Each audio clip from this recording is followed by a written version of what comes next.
हर हर महादेव, जय शिव शंभू, जय भोलेनाथ। दर्शकों, आज हम एक ऐसी कहानी जानेंगे जो भगवान शिव और पार्वती जी से जुड़ी हुई है, जिसमें भगवान शिव ने पार्वती जी को एक सच बताया कि केवल गंगा में डुबकी लगा लेने से हमारे पाप नष्ट नहीं होते। इसके लिए हमारे मन के अंदर वह शक्ति और विचार होना चाहिए जो अंदर से ही हमें शुद्ध आचरण दे। अर्थात बहुत सारे ऐसे लोग होते हैं जो हरिद्वार जाते हैं और गंगा में डुबकी लगाकर अपने आप को बताते हैं कि उन्होंने कोई पाप नहीं किया या उन लोगों ने अपने जीवन में बहुत सारे पुण्य किए हैं। दर्शकों, यह कथा उसी से संबंधित है। कृपा करके पूरी कथा अवश्य सुने। एक समय की बात है, शिव जी महाराज और माँ पार्वती जी हरिद्वार में घूम रहे थे। पार्वती जी ने देखा कि एक मनुष्य गंगा में नहा नहा कर हर हर कहते चले जा रहे थे, परंतु प्राय सभी और दुखी पाप के परायण हैं, अर्थात सभी के पाप खत्म नहीं हुए हैं।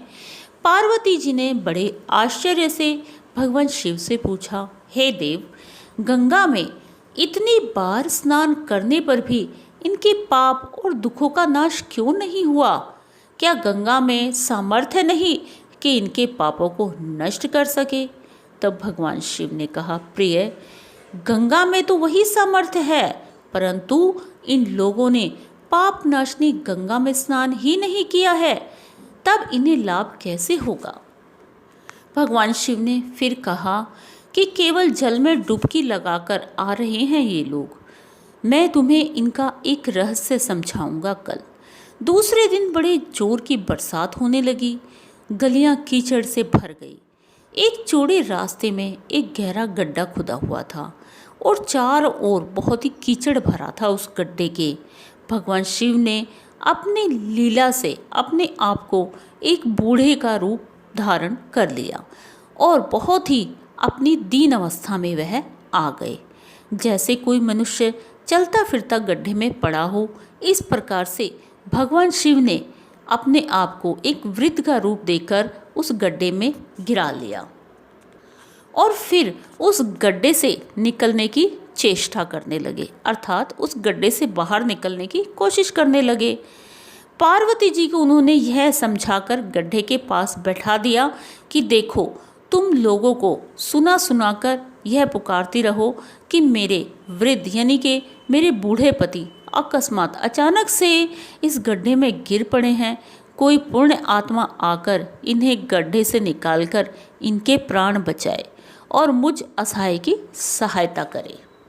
भगवान शिव ने यह और समझा दिया कि जब कोई गड्ढे से मुझे निकालने को तैयार हो जाए, तब इतना और कह देना उसे कि भाई, मेरे पति सर्वथा निष्पाप हैं, इन्हें वही छुए जो स्वयं निष्पाप हो।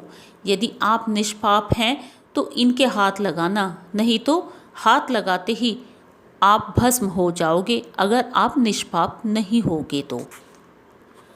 पार्वती जी तथास्तु कहकर गड्ढे के किनारे पर बैठ गई और आने जाने वाले लोगों को सुना सुनाकर शिव जी की कही हुई बातें उनसे कहने लगी।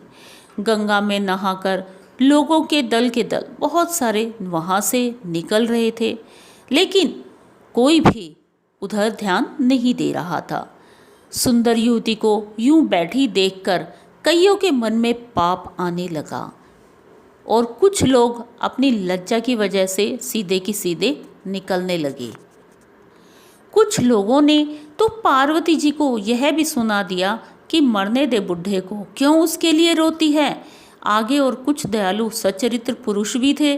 उन्होंने करुणावश दीनता दिखाते हुए युवती के पति को निकालना चाहा, परंतु पार्वती जी के वचन सुनकर वे भी रुक गए।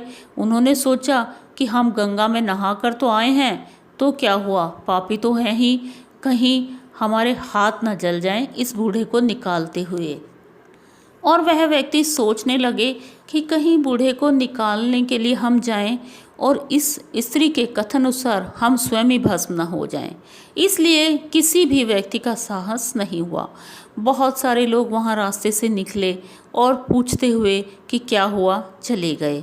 शाम हो गई।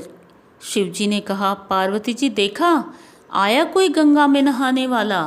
तब भगवान शिव कहने लगे, कोई बात नहीं, अभी भी थोड़ा धीरज रखो और स्थिति को देखती रहो। थोड़ी देर बाद एक जवान हाथ में लोटा लिए हर हर करता हुआ निकला। पार्वती जी ने उसे भी वही बात कही। युवक का हृदय करुणा से भर आया। उसने भगवान शिव को निकालने की तैयारी की।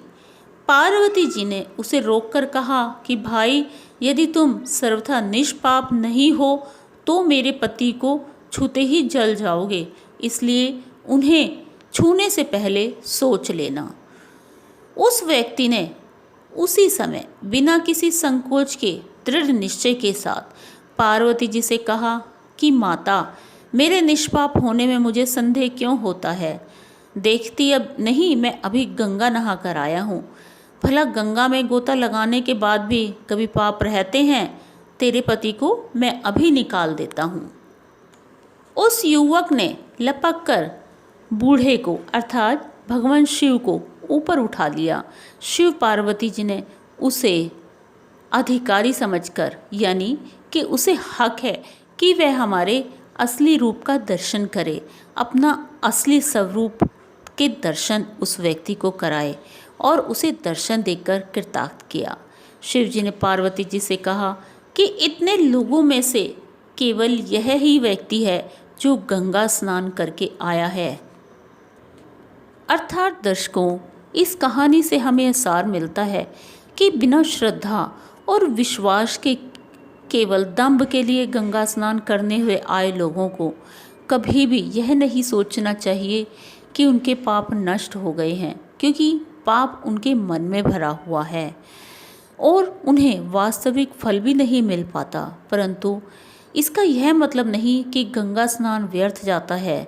विश्वास के साथ किए गए गंगा स्नान का फल मिलता है और वास्तविक फल मिलता है।